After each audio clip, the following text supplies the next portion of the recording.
Hello and welcome to A Minute of Determination with me, Momma Dee. Today we're going to be talking about how Black History Month got started.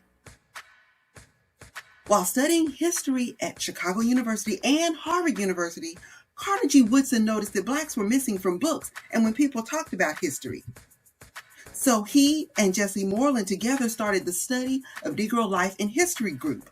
In 1926, the group started Negro History Week during the second week of February.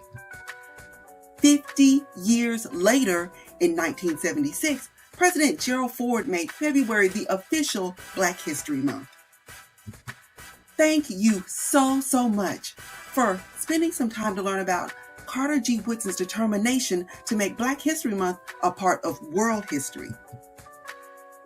And until the next time that we're together, I want you to be determined and stay determined to reach your goals.